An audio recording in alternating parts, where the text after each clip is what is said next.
Welcome back. This is episode 2, season 1 of Live, Love, Loss. I'm your host, Katrina Madewell. And Jason McIntosh. And we're here to share our experiences through life after loss of a loved one. We're both widowers. Mm-hmm. Jason's lost a child. If you didn't catch episode 1, highly encourage you to do that and hear a little bit of our backstory. Today's episode is going to be about the 7 stages of grief. Yes. And so we're going to get into each one of these 7 stages. We're going to talk about from our experience what each one of those was like in the moment. And we're going to try to do our best to give you a little tip on what to do if you're in that particular moment of grief, if we can give you one little nugget to help you have a better day and get into the next day, that's going to be part of the goal of the show. I think it's important to point out, live, love, loss.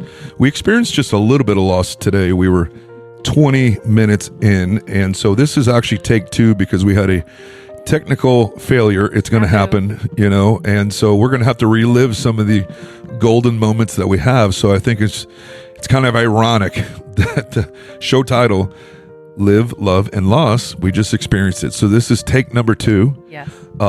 So we're both here as you had mentioned. I lost a son and a wife as well. So we're both widowers.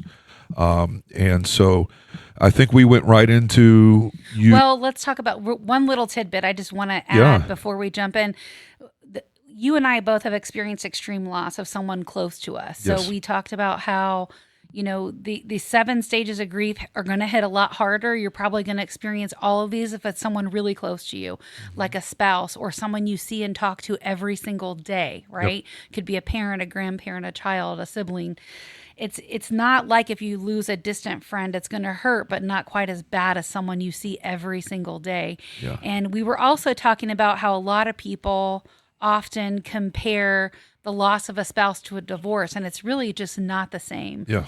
Yet I could see how some person might experience some of these stages of grief if one person didn't want the divorce and the other person did.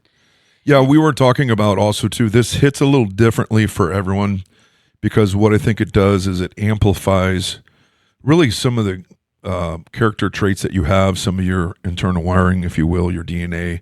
Hits everybody a little differently because I was looking at the list and I'm like, I don't remember that part. I don't remember this part, but I do remember that. And so, and then listen, even if it wasn't, a loved one or a friend, that hits differently too. So you recognize some of these things. So this show is just really for everyone because you're going to relate to something that we're going to speak about. I think we also talked about before we had our failure. When people compare losing a spouse, a death, as we're widowers, and a divorce, I'm 17 years in now. 2008 is when it happened, and you're 4 or 5 months in. So I think for me, I'm past a lot of these stages. So, the perception and perceptive that I now have at the moment, I may not of. So I'm more understanding. Right. More probably sympathetic than empathetic, and we're probably both going to give you a little different perspective. And that's good. That's good. So, because you're going to be, there's people listening in both spaces probably, or they haven't passed yet and they're going to soon. Yeah. So, for me, that part of it is a little different because I can now kind of sit back and understand what they meant by that. Because sometimes people say things that they don't mean, or they're actually, when you're in it, it's like, that's a stupid thing to say, but they don't mean it. It's unintentional. They're trying to help. I couldn't imagine when you're in it. I used to say that before too. Oh, I couldn't imagine. I'd get angry when people would say that because it's like, you don't want to imagine. Now it's like, I don't ever want you to have to imagine. Well, and I think it's a bad choice of phrasing that we naturally say instinctively. Here's the thing. Having been there, Jason, you have a different perspective. If someone's never lived this or had that perspective, they're not going to think about that. That's what I mean. That's my point behind telling that story there. And so for me, it was avoidance, right? I shared that in episode 1. I would almost literally avoid people that have lost someone because I didn't know what to say. Yeah. Well, going back to them trying to compare a divorce and a death. In essence, a divorce is almost like a death, but I get now maybe because there's children involved, there's, maybe it didn't end amicably. And so there's, oh, it'd just be so much easier if this person wasn't here. I mean, it sounds like a cold thing to say, but again, people say things without thinking, with not meaning it to be harmful. I get a little bit what they're saying because there's finality in death, and that you have to live on, and that could be triggering. It could be very painful, and so you could now be mad at them, but they're still. You could hate them, but they're still there. But the fact that they're still there, it isn't necessarily easier, right? And then you may still have to co-parent with this person. It's different, so it's different for everybody. So, but I have a better understanding, I guess, is now the point. 17 years later, oh, I get it. So the first stage of grief is shock. Yep. So let's talk about that from our experience, what it's like in that moment of shock. And it's important to understand, too, that the 7 stages of grief don't necessarily happen in order. Some may last longer than others for different people. Your timeline may be different. For me, that first moment of shock came the day that... I was sharing the story before, so I feel like it's not going to be the same because I feel like I'm repeating myself. Yeah, but it's okay. My husband was our camera sick. guy Rob just put his head down. Oh, I'm so sorry. He was sick for 2 years, and he went essentially into the hospital the day before my 50th birthday. Yeah. And so that morning, I'm going to take you back to that morning, which was the day before my 50th birthday. My mom had come over that particular morning for coffee with me. My husband had slept on the couch because he'd get this crazy cramps in the middle of the night. It would wake us both up. And so sometimes at this stage in our life, he would just sleep on the couch. And so that night before was one of those nights. And so it wasn't a gym day for me. I hadn't gotten up early. I think I was up late the night before. So it actually woke up a little later than normal for me. It was around a little after 8 that I woke up. And my mom came into the house. And I remember I started the coffee first thing because I could hear her. She was there. The dogs alerted me to get out of bed that my mom was there. So I went, started the coffee in the Keurig. My mom had just walked over to my husband, and I was just walking up there too. And he was breathing like... Yeah, something was wrong, yeah. And he wasn't responsive. And so he wasn't unconscious, but he wasn't responsive. And so that first moment of shock came at that particular moment. Yeah. When I'm standing there watching him breathe like that, and I'm grabbing his hand, trying to talk to him, and is not responding to me. And your first instinct should have said, "What's wrong with you, dummy? Call 911." Yeah. But it didn't even occur to me that I should have called 911 immediately. I was just in shock. And my mom was like, "Call 911." And I was like, "Oh yeah, I need to call 911." Yeah. So I did. And then 911's walking you through all the things that they do in terms of what to try to do and figure out what's going on with the person until the paramedics and the EMTs and firefighters get there. But for me, that first moment of shock came right then. Because that's the reality. It was the reality. That they're gone. So and I didn't know if he was going to come back to that, and my innate instinct told me he wasn't. It told me that this was probably it, and I think that's where the shock came in, And then the next thing you know, the paramedics and the firefighters and these people are saying, "Well, does he have a DNR? And what about this? And what about that? And what medication is he on? And where's his ID?" There's so much coming at you. And I don't even think I told you, they took his information down, right? This guy was hell-bent on me finding his ID when I didn't want to deal with that shit right then. So I searched through everything because he made me go freaking find his ID. I did. They literally checked him into the hospital as a John Doe. I was pissed. Not allowed to say that on radio, but we're a podcast for now, but when we're not, I won't say that because it's a no word. But okay. Anyway, write that down. Pissed. So, no. Yeah, that's one of them. There's some of the no words, but I was mad. Shit was okay because you said that too. No, it's not okay. It was an understatement. I was very, very mad, and essentially the shock of the whole thing, like him having seizures. He had never done that before. I had to go to the safety deposit box at the bank, and that's where the DNR was. So don't do that. That was a mistake I learned the hard way. You need it with you. That's a good takeaway. That's a tip. Yeah, don't leave. We had all of our stuff in order, but don't put it in the safety deposit box in the bank. You can, but at least have a copy of it at home. Good point. Yep. So that was my first moment of shock, and that continued for the first week, when the kids are at the house with me, just that whole shock that this person's just not here. Yep. Not here. So you talk about yours, and then we'll give a little tip. Yeah, this is take 2. So let me relive it. The shock, you asked me what my shock moment was. Yeah, taking you back to that and I think, so what it was, my wife was stage 4. So the backstory, she was Polish, very outspoken, very opinionated, definitely in charge. I think I joked about the reason why Polish men drink vodka for breakfast and lunch and dinner because they are definitely in charge and just a great mother, great person, very strong, outspoken woman. And in Poland, they have the wake in the home. And I think generationally speaking, the home sometimes stays in the family for generations. So as a child, she would tell me about the story where her and her sister, the uncle was in the next bedroom, obviously dead, and people would come and see him and say their last goodbyes, for several days. And that was a scary thing as a child to walk past, Yeah. So anyway, she just had this thing when she went to the hospital October 2nd, before she was pumped with the morphine, which just basically your mind goes to a child. It's like mush. So you're in and out of reality, not a lot of clear thoughts.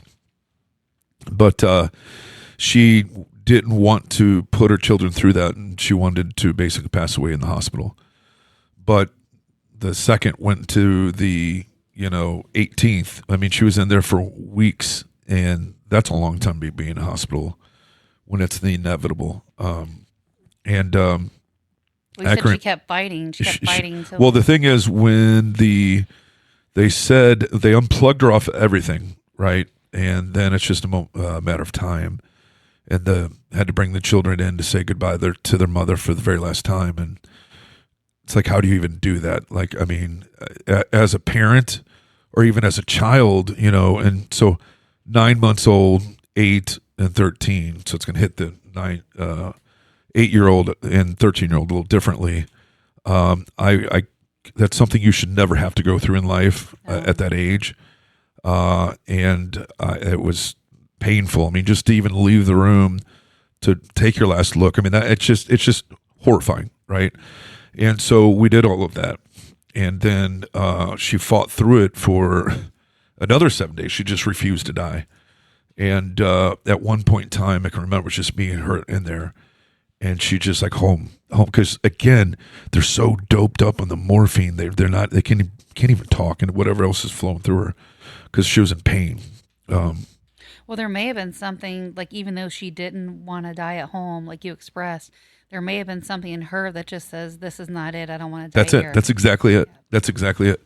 So they start to refer to you as like a room number, like the John Doe and a room number. She's in ICU. Yeah. That made me angry too. So mad. So. Tip maybe for people listening in the medical field, like you should make it more personal. But anyway, I took her home to the hospital in her van.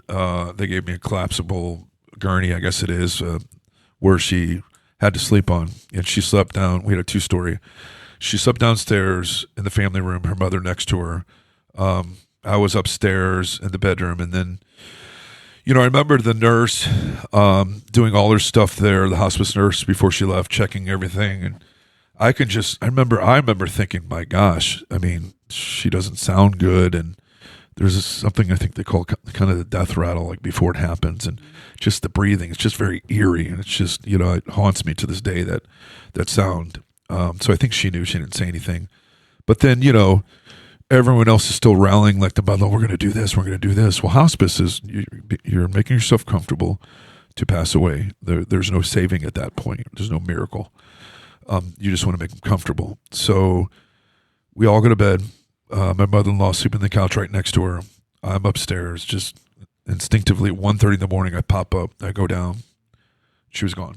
And so I woke up my mother-in-law. I'm like, she's gone, and that was the shock. The shock was just that part, and then I knew the children were upstairs, so you're thinking, okay, they'll be up at some point in time. So you make the call. Similar paramedics, everybody gets there. I don't remember all the details. It's super fresh for you. It was 17 years ago for me. I was probably in a fog, in a haze, shock. And she was in and out of there before the children woke up. So I can remember them coming down. Where's mommy? Because they're really not knowing what hospice means either, right? So I just sit them down on the couch, and your mother's in heaven with the angels. She's now an angel looking down on you, and that was tough. And I should probably back up to tell you that she had lost her sister 5 years before, and she had passed away in the same house. Was it cancer too, or something? No, unfortunately, she had. It was drug related. Unfortunately, we were coming back from a Disney World trip, and she was staying there at the house. And I can remember, just got off the plane. We're going to Lot D. Turn the phone on. I get a voicemail from the mother-in-law. Tina, she's dead. She's dead. She's dead. Not really understanding what that meant, like she's in trouble or whatever, because the mother-in-law knew we were coming home, so she was at the house, and she's the one that found her daughter, my wife's sister. And so I remember that car ride home was very surreal. That's a lot for her. That was 5 years before, and she was 28 at the time, and so my wife was, I guess, 33 at the time. She passed at 34. Did she have any other kids, or just the two? Just the two. Oh, that's hard. Yep, That's hard. just the two. So, the little did I know at that time, in the same very room, it was the same very people that came in because they remembered being there the last time with Oklahoma? In Oklahoma? No, Missouri, Missouri. St. Louis, Missouri, Sorry, I was close. Midwest. Yeah, so that's surreal too, because it's like the same people like that were just there not so long ago, and the whole thing, that was just the shock, and I think the shock is like the very next day when they're not there. There's little things, your routine in everyday life, Yeah. the call, the text, the dinner being ready when you get home, whatever your routine was, or you have a funny story, you thought of something, or you want to tell them about something in the day, or they send you a cute little this. I mean, just that's the shock of it too. Well, let's face it, the first everything is shitty, including the next day waking up and they're not there. I mean, it's shock. I think I had also told the story of when as new parents, when you go through that, honey, it's my turn. I mean, you get some rest, and you wake up with the baby every 2 hours, to feed them. Well, she every night wanted to feed my daughter, but she could not carry my daughter because she was frail. She was very weak. Cancer was everywhere. It was in her bones. It was everywhere. So I had to wake up with her, carry the baby, get everything ready, and hand the baby over for her to feed her. But I can remember being kind of used to that and kind of internally popping up. And so she probably thought I was still sleeping one of the nights. And I can remember waking up to still seeing her over the crib. The crib was in the same room, crying to her infant child that she would never know, apologizing to the child. And that memory sticks with me every day. Still kind of haunts me a little bit, but I remember that and what it was like even for her. I mean, the children had to say goodbye to her, but then you got to put yourself in her shoes. She had to say goodbye to her children too. Yeah, it's hard. And she was so concerned about after, not that she didn't think, but she was Polish. They're used to being in control and in charge, and she was just so very concerned. And I think that a little backstory I should probably say is, yes, I lost a son 10 years later at 23, 2018. So he would be 30 this year. It's important to say when I started to date my wife, he was 1 year old, and biologically by blood wasn't my child, but he is my child. He is my son. I adopted him.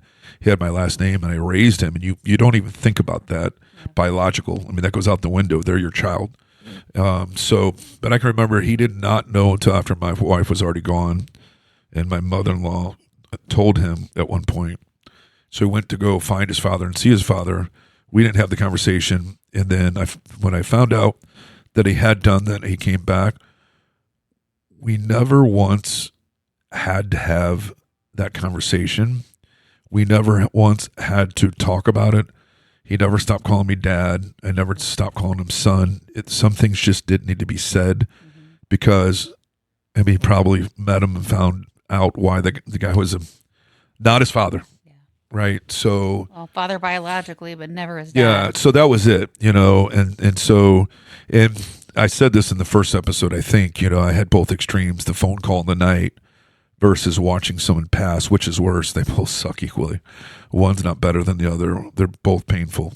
I've talked about my airport trip at four something in the morning. You get some things with one you don't get with the other, Yeah. right? Like when you know someone's dying, you get the chance to say goodbye.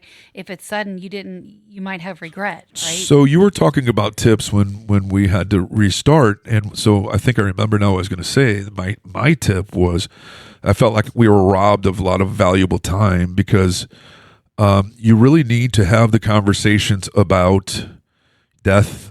Even if you're not sick, I mean, you should While just people are living, yeah, you should just have that. What are your wishes? What do you want? But also too, if you know that they're sick or kind of going through it for sure, you were like how carrying on, and finding just getting out of bed, the motivation, doing just to keep moving on. I think it's important. I know if it was me leaving everyone behind, I would be adamant about you go on, you move on, and this is your thing. I want you to always think of me or put something, whatever it is, by the bed or some routine or say this line every morning, or if it's just a phrase that you put right there on the wall as you wake up. I don't know, whatever it is, just put some thought into it, put some meaning into it, and that could be your will to survive. Because I would always tell my children, I mean, I'm blessed with good children. That was the one thing that helped me, right? So made it easier, I should say. I have strong children, and so I never really had to use this line that often. Is you have to give your mother's life purpose. Yeah. Because she was brought into the world to bring you into the world, and she served her purpose, and now you have to carry on her purpose in your life by living the very best life you can live, being kind to people, and leaving a legacy, and not being an a-hole, right? You gotta that was the ultimate sacrifice. My wife, I didn't find this out until later, and we might have talked about this in episode number 1, but she could have saved herself, but that would have meant, it was very, very early. They knew immediately. She didn't tell me this. I didn't know until after she was already gone. Very, very, very prematurely. And at this point, it really doesn't matter where you stand. I'm not going to get religious or political on pro-life or not pro-life or whatever else. But they knew that she was sick. She had a 6-pound tumor that they removed after birth. But they knew early on, before the 9 months, and I wasn't aware. She could have saved herself, but by saving herself, she would obviously my daughter would not be with me here today. So she gave the ultimate sacrifice. For sure. And so Probably do what any mom would do. she did. So that's even more purpose, So, the shock of it is, and does the shock ever really go away? I can tell you 17 years later, we just relived it. It'll get easier. Does it go away? Never, because you never forget those. Yeah. I don't care if you have it boxed up and put away. It's still there. Yeah, it's interesting. I've been, listening to you talk, and then I hear myself when I say things like, my husband, and I hear you say my wife, right? And technically, till death do us part, right? They're not your that's so spouse anymore after you lose that's so them. Crazy. Yeah, never thought about that. But when I listen to people say that, and I read some of the stuff I read on why it's hard for other people to date a widow, I get it. Oh. You know what I'm saying? Because you're still talking about your spouse like it's present tense. You don't mean to, but it's like you didn't choose to terminate that marriage. So it's just a little different. It is different. And that's funny that you say that. We're on radio, so I'm talking about the story. Now that I think about that, though, I think that 17 years later, you at some point do get to a time where you refer to like your late wife, right? But it's hard. I find myself saying that all the time. I say my husband. I still say we. Yeah, I know. Yeah, and I do the wife thing a lot too. I will tell you that just not a fun fact, I guess, but just because at some point we're going to talk about dating and everything else.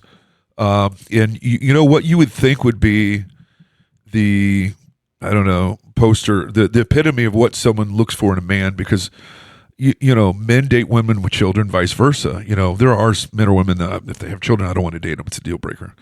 But there's some that don't mind, probably because they have children of their own. But you hear women that, you know, want to date a man who's a good father and this and all of these things. So at the time, I mean, 13, 8, and 9 months, and here I am, a widow, survivor, just working every day, just Taking care of the kids. doing it all. And I could have just as easily, I mean, listen, my late mother-in-law, now she just passed away the last July 4th. She offered, and I'll raise the kids, and like, first off, I mean, I'm an alpha male, and I'm like, well, no, you're not. And even my wife was, no, or I'll raise Dennis. No, you do not take the children, and they need to grow up together under the same household. No. And I wasn't about to let that happen anyway, but it's not like I didn't have the choice or option, right? But never in a million years. So, you know, so going back to that, it's almost like it's a little bit of baggage, even though they say that. But here I am, freshly widowed, and I guess there is a lot of baggage at the time. It's a lot, yeah. And they say, oh, this is the perfect this and this and this. And so I can tell you 17 years later, not that I was looking for an advantage, but there never really was, right? So there never, oh man, I mean, you know, I tell my story and like, oh, you're such a great father, such a strong person. And I think it's also important to point out too, we talked about amplifying who you already are as a person. And I'm going to have to, I have to say this because we're going to get raw here. I have to learn to become more vulnerable myself. It's hard for me to do, type A person, because you're in control and strong, and it's a pride thing. Well, you can't choke on humility. So this show is going to break us both down, in hopes to help others, right? And whatever you're going through. But so it's hard to make yourself vulnerable. So you're going through the motions without thinking you need the help. But even the strong, I have this saying, even the moments even the strongest have moments of weakness. Yep. Thus lies the strength, leaving it a moment. That's my own. Yours truly, I wrote that. So, well, but what I mean by that, Superman breaks down, right? Exactly. That's what I mean about that. This could be a facade. So don't think that the one that has it together, that on the outside, on the appearance, that feels like they have it the most together, that's probably the person that's suffering and struggling the most. Because they're not saying anything or expressing. They are holding on by a thread. Do you remember the story I told in the hospital with the nurse, where I just, well, what about this? What about this? And what have you tried this? And almost like trying to take over for the doctors. And do you remember you remember the story I mentioned, where basically she just tapped me on the shoulder. I already knew who she was because I had a conversation with her before. I guess they assign you some kind of grief counselor or whatever. So she's tapped me on the shoulder, Jason, follow me, you know, and then she brought me to a little room. It was dark, shut the door. I'm like, okay, what's going on in here, right? What is this girl doing? And then she just, you know, the button, and then, you know, broke me down. Let it out. You know, just, she could see you had it pent up. Yeah, so that's what it was. So that part, you know, people are going to grieve in different ways. Some people it's going to be more noticeable. But so this is maybe my little tip too. This does certainly apply to me. Just because you think they have it together, on the outside they appear that they do, and they may have it together more than most.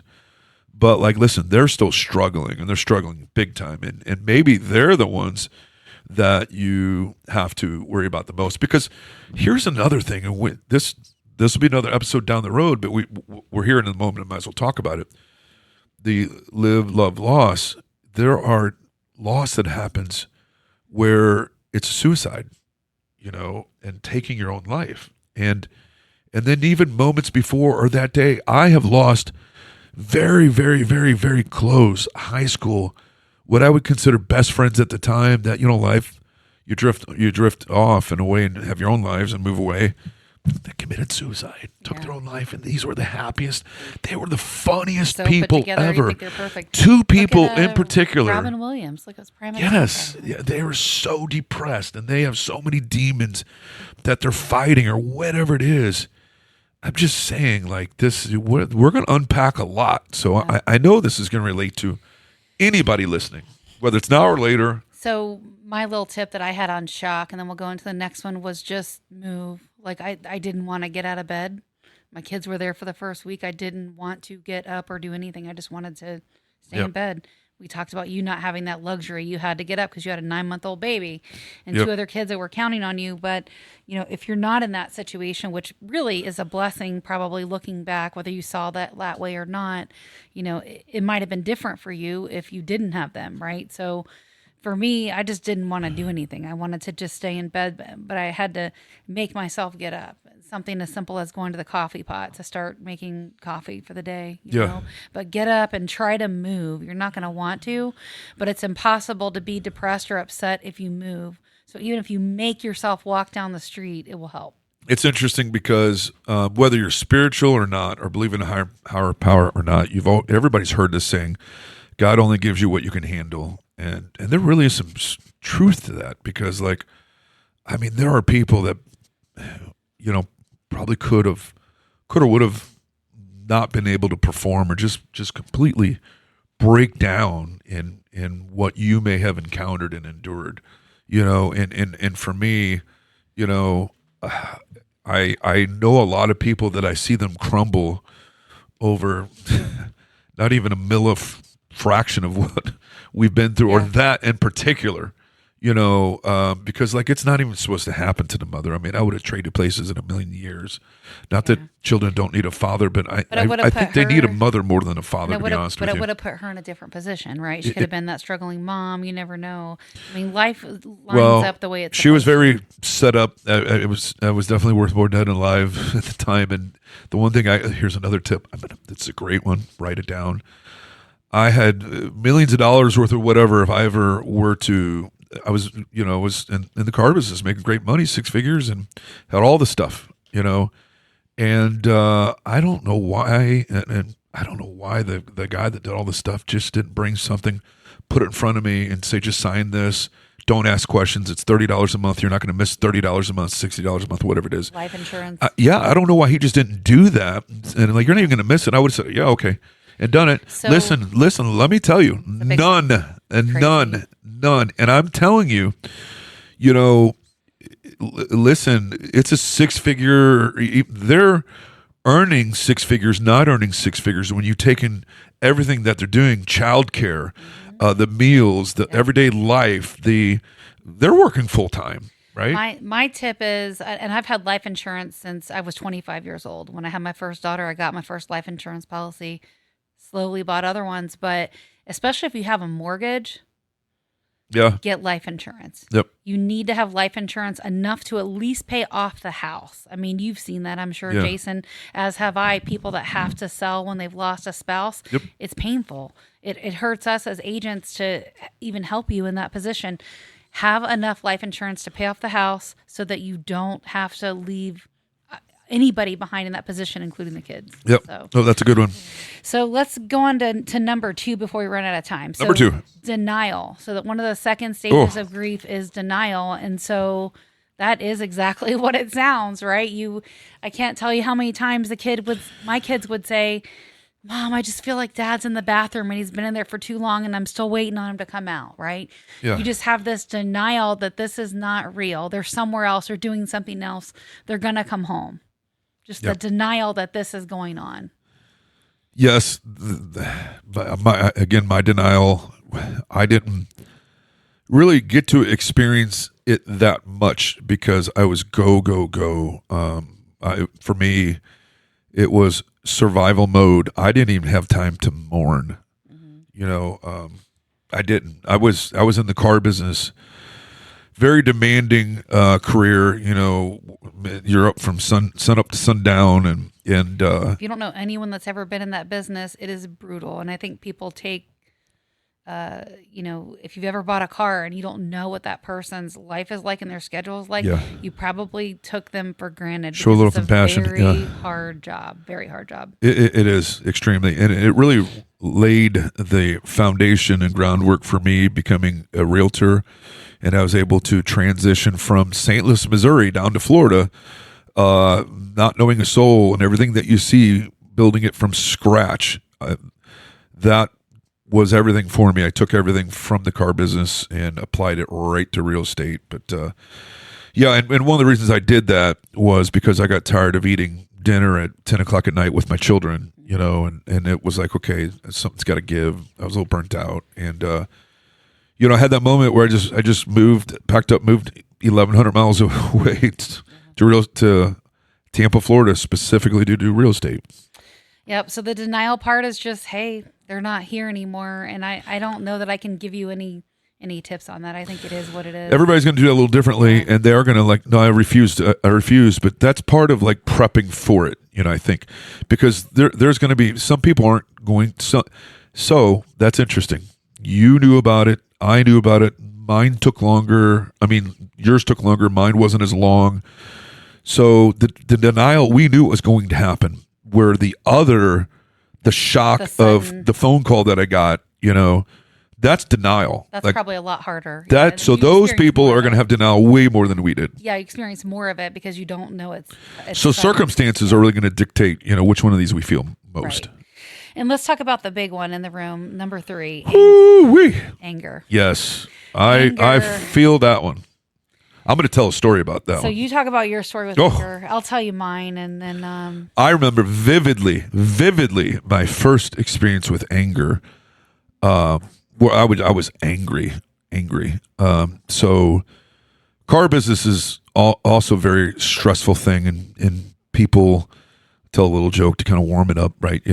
We had a joke in the car business. No offense to anybody out there, because I bought cars too. I'm now out of the car business.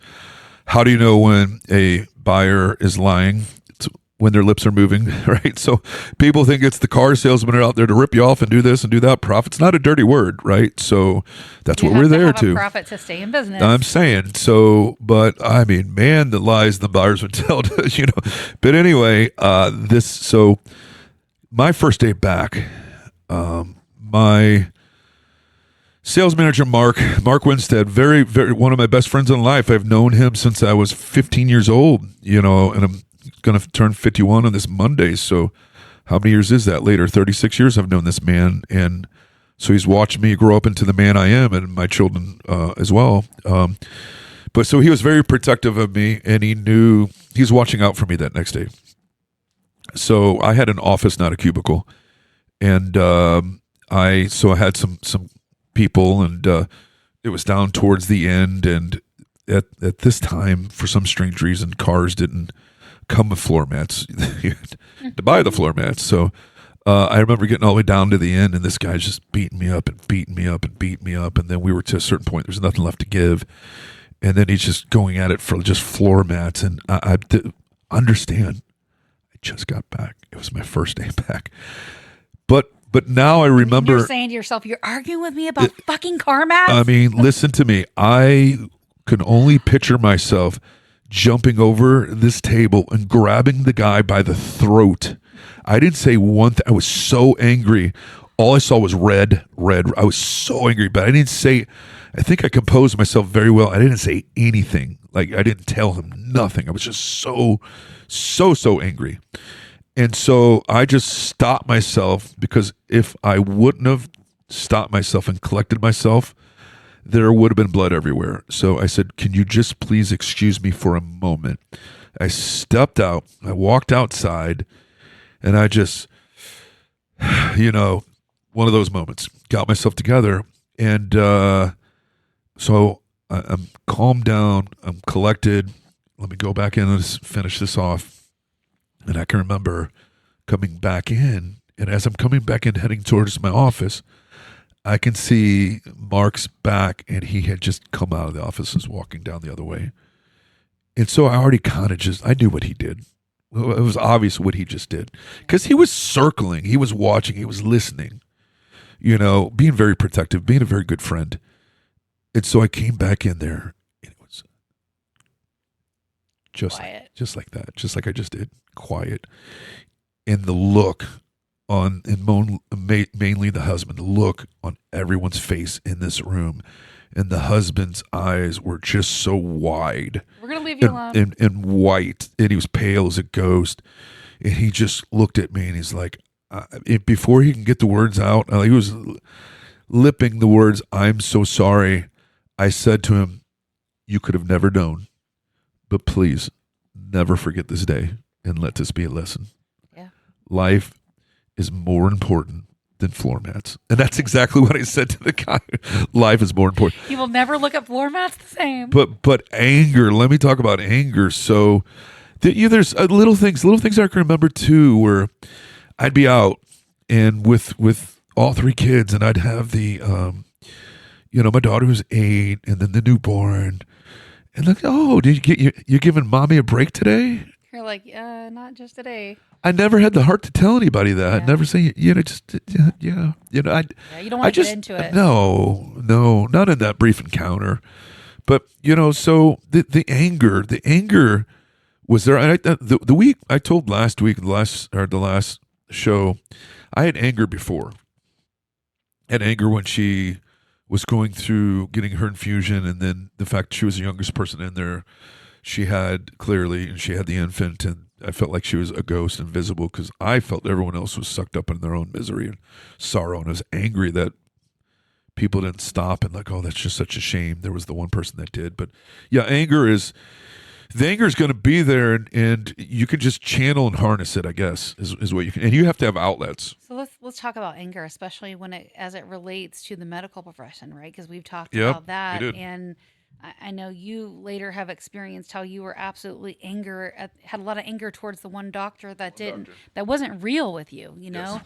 And for me, I had anger also at the doctors, right? The GI doctor that my husband and I both saw. And ironically, I had a colonoscopy scheduled right after he passed, and I had postponed it for so long. I did it anyway and didn't do it. And I'll never forget, like, I was really angry at the doctor for continuing to tell him, like, just, "Oh, it's okay," like that hopeful mindset. And I was really just angry that the last conversation he had with my husband should have been the first. And so here's me. If you can imagine, I'm going in for surgery. It's a colonoscopy. They're going to give you anesthesia. They're going to put you under.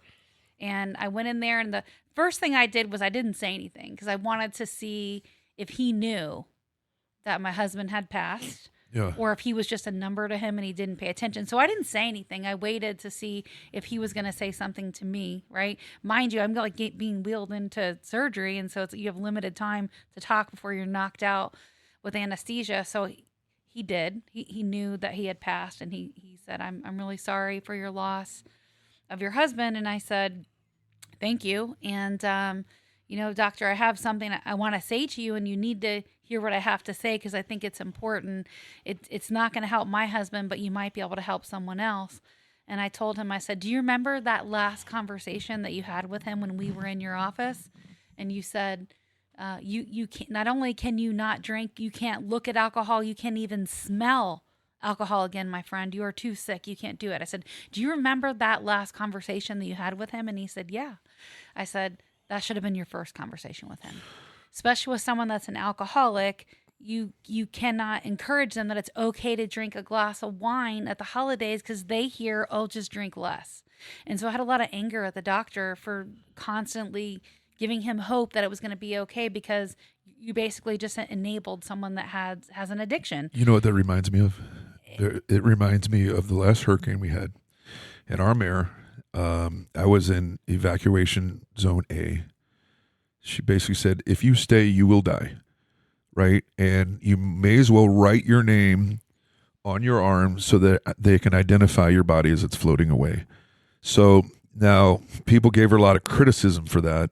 And now I stop and think about that afterwards, how powerful and effective that really was. All she was really trying to do is just scare people into reality. Because I can remember, you're going to ask for help when it's going to be too late. Yeah, my daughter must have kind of heard this, and I didn't before I did, because she was like freaking out in a mad panic. She didn't tell me this, but I figured out later that that's probably why she was in a panic. But so I tell that story because you're right about that.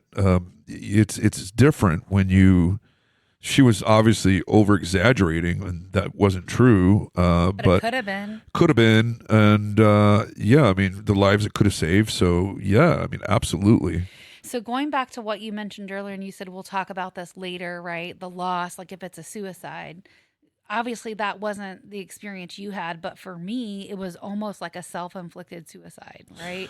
And so Yeah. there was a lot of But I've been through anger. that, but not with it with friends. Right. And you're right. So had it, if it was So your own child or a spouse, oh man, a best friend still hits. yeah. But no, you're So right. I had a lot of anger, right, at my husband for leaving me a widow. You know, Yeah, at 50 years old, I was mad. I was pissed off. I was like, "Why would you do this? How could you do this? How could you leave me and your kids without you? And this is not fair." You know, and we met when I was 20 and we were supposed to live our whole life together and grow old together. And then, you know, there's a part of me that's literally mad at him because I feel like he wasted my time, you know, and Yeah. I can't look at like that because we have kids together and really it was meant to be. But at the time, part of the anger I was experiencing was, you know, he robbed me of my youth. If this is what he's going to do, and he didn't stick to the plan we both had, yeah, I was mad at him for taking away what I felt like some of my best years of my life. Yep. Like if you didn't plan to share the whole thing and it was only part of it, that was selfish of you, you Yeah. know. And it was unintentional, and it was just a feeling in the moment. But even anger I have towards my kids sometimes. I Oh, see this, yeah. and I'll typically journal about it versus taking it out on them. You and I talked about journaling, but I remember like one of the last times, even I wrote in my journal a couple weeks ago because my kids are so protective. I think I mentioned this to you. Like if I go on a date, they ask me 20 million questions. Who are you at? Where are you with? When are you coming home? I mean, God forbid if I don't come home, like that would be the end all be all. Yeah. And so there's a part of me that's really angry at them for being mad at me for trying to figure out, you know, the last step of grief, which we'll talk about. And it feels unfair. And it's like, I didn't ask to be a widow. I didn't ask for this. So much to how can you unpack. be mad at me? There's so much to unpack, and I think too. Innately, there's going to be some blame just everywhere. The blame bombs are just going off everywhere, and because it can go a lot of different ways. Because you could be mad at yourself because I should have, I could have. In some cases, it just doesn't matter. Like I mean, I'll get personal too. I mean, I lost my son to an overdose, and it was just one pill. And he was super clean, not making good decisions, and kept him close. He was going to be a realtor on the team. He was coming back to start his real estate career, and everything was going great. Life was going great. Went back, made one mistake, one bad choice, and there you go. So, I mean, I get angry at myself, but at some point in time, the blame's got to stop because I think about that, and just he was in can't bring him pain, back. so I couldn't have been there forever. And I couldn't save him every time. Maybe I saved him that one time, but but here's another thing I'm going to say. Remember, we talked about the sayings, the cliche sayings. God only gives you what you can handle. And there's the one saying. I'm going to talk about that, not to cut you off, but like, everything happens for a reason. Oh yeah, you're like fuck you. Yeah, I mean, because people don't get Yeah. murdered, decapitated, raped, and all of these nasty, evil things that can happen. So. God's will. So you got to be careful how you say that because there's good and evil in this world, and you have to understand the difference between good and evil. It's not God's will that these things happen. God gives us free choice. Mm-hmm. There's a difference there, right? So everything shit happens. Bad things happen. Even good things happen to bad people. Even unfortunately, stuff happens. And you create your own alternatives, your own reality, your own versions of life afterwards. And the anger, you could have more anger in different circumstances, right? We talked about the circumstances being the same. I remember one of my dear clients I talked about in episode 1 that lost their daughter.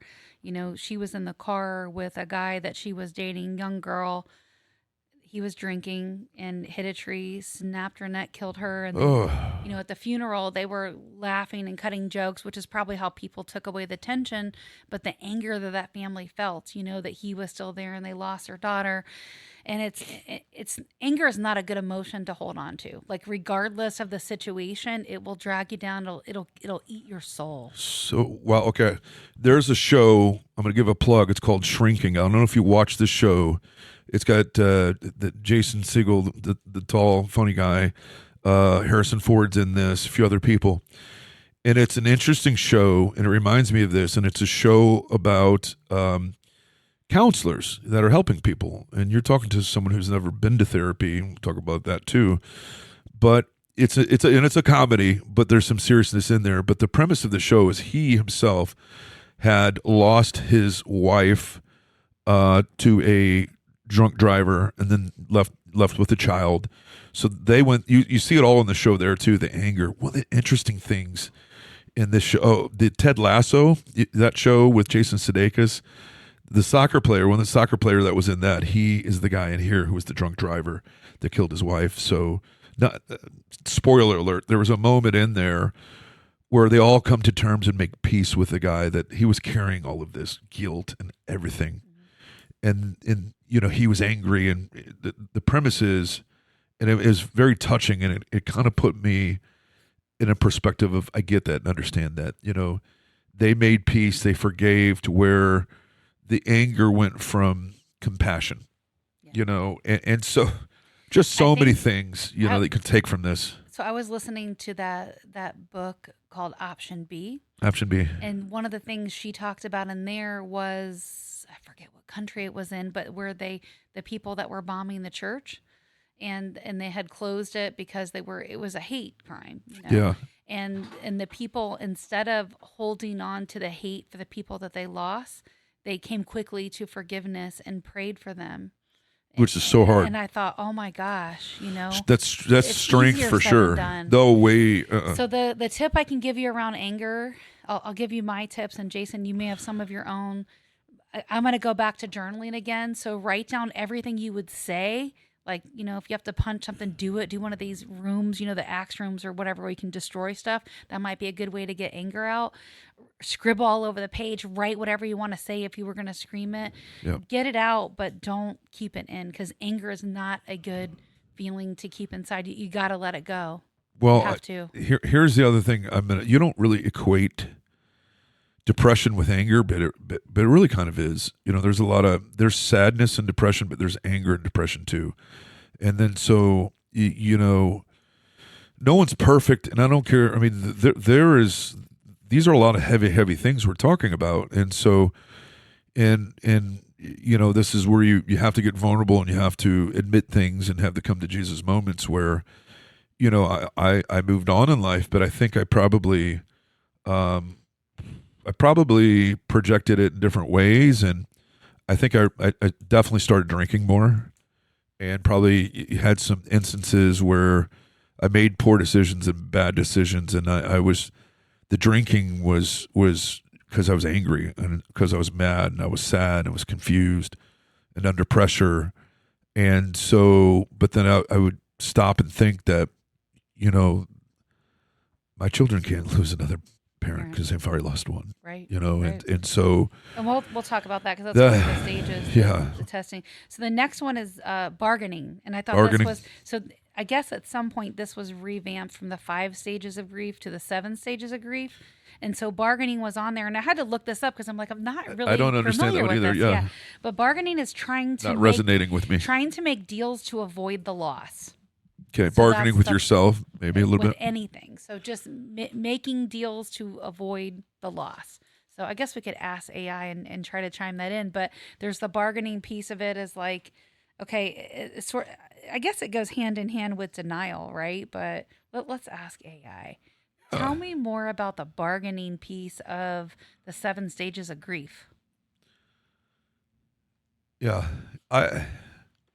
So this says, the bargaining stage of grief involves making deals or promises, often with a higher power. That's what I was thinking it was going. In a desperate attempt. But maybe that's before it happens, maybe. In a desperate attempt to reverse the loss or postpone the inevitable. It's a time when individuals may think about what they could have done differently, or seek to negotiate with the universe in hopes of getting their loved one back. I'm going to say something about this too, the bargaining, because when you gamble, the odds are in your favor. You're going to lose more than win, right? So, everyone has probably done this once in their life too. If you please, Lord, if you'll just do this, One more time, I won't do it. I won't ever do it again. Everyone's You're done it. you're gonna keep doing it. So, the bargaining is like, listen, you win some, you lose some. That's gambling, and I highly do not recommend it. But I can see where that would be a stage. Yeah, so I don't know that There's these are in finality. I don't know these They're are in not going to be order. applicable for us per se, Right. but that's going to be applicable to someone right now. Right. So stop bargaining. You know, Well, it's one of the 7 stages of grief, and it could be before you've even had a loss. yeah.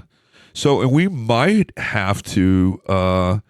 We probably won't be able to finish all of these because we've got the I think 1 hour mark here. Let's But pile through them, and then we're going to talk about them more obviously Yeah. as weeks progress. So depression is, I think, Depression is the next. depression's one we'll go to because, and I want to expand on that. The next one for sure.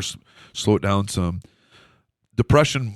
it hits everybody. Everybody, it never goes away. So I'm going to say that not in a negative way, because you can use it to a greater power and a greater good. It could lessen, it could, but there's always going to be something that will trigger that. And let me explain to better the depression of, a child, a spouse, other thing, because life unfortunately does go on without them, and that's the cruelty of it, and The that's truth. all of it, the fog, the phase, all of that. So other things in life, that depression's still there, that will trigger it. Your next relationship, your next loss, there are things that, because of what has happened to you then, you're going to experience it greater in the future, under different circumstances. So depression right afterwards is going to be different than 17 years, but it never really goes away. You just have to learn coping mechanisms and understand your triggers and understand how to maneuver. So let's power through them, like you said, and we'll expand. Well, let me talk about that one really Go quick, ahead. the depression. I remember very, very vividly, and it took a while for this to go away. I would say it was probably a steady 3 or 4 months that I went through this. And I'm not a depressive person. I don't have that personality type. I just don't. I move, and I think there's a cycle. There's a synergy between movement and depression, right? So people that go to the gym, that physical fit, exercise more, they're you can read all about it. They're less likely to be depressed. That they are in sync. So if you move, that it keeps depression at bay. But I will tell you, I remember very vividly every time the sun would start to drop, the sun would start to go down, Yep. depression would really set in. It would really set in, and I don't know if that's because here comes another night that you're going to be alone. I don't know what the psychology is behind that, but I just remember just feeling this immense sense of just major depression, like a weight, every single time the sun would drop. And there's some correlation between sundowners, right, with people that have the Alzheimer's disease. That's interesting. Yeah, I read on it because once I get this little thing, I start exploring. I read everything I can on it, but there's some correlation there. But the depression can come in a lot of different ways for a lot of different people. For me, it was around the time the sun set, so I had to try to get ahead of Interesting. that.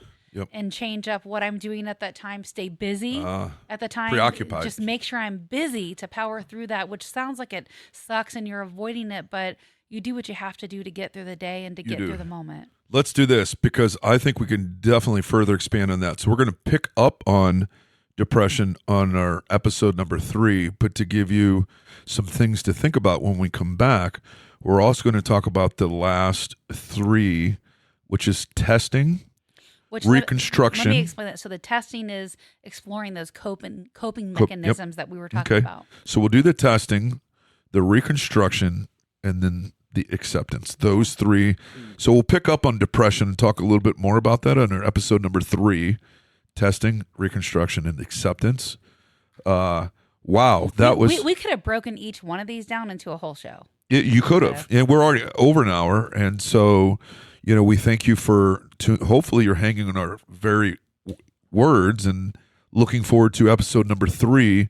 There's a lot to unpack, and listen, we're going to think about things when we're done here on on, yeah, I could have talked about this and could have talked about that. So I'm sure that this is going to resonate with everyone out there in some way, shape, or form. And that's the exciting part of the show. It's as much therapy for us as I hope it is for you as well. And as we get everything set up, we want to hear about that. If you're enjoying the show. We want to bring you some value. So if you're Yes. listening to this and you're experiencing a loss yourself, Yep. please comment. Let us know what's going on for you, and then subscribe, because we're going to bring you some value in the future. If Yeah. you know someone that's had a loss or is having a hard time For living sure. or is trying to figure out the whole love piece, which we're going to talk about that crazy world of dating in 2025 in one of Yeah. our future episodes. Yep. Share this show with someone just like you that is enjoying it. Yeah, we're going to bring resources, but we'll bring people on too, and to help us navigate through these stages, and more to come and more to follow. I had a great time on show number 2. I think it was very therapeutical for myself as well. Yeah.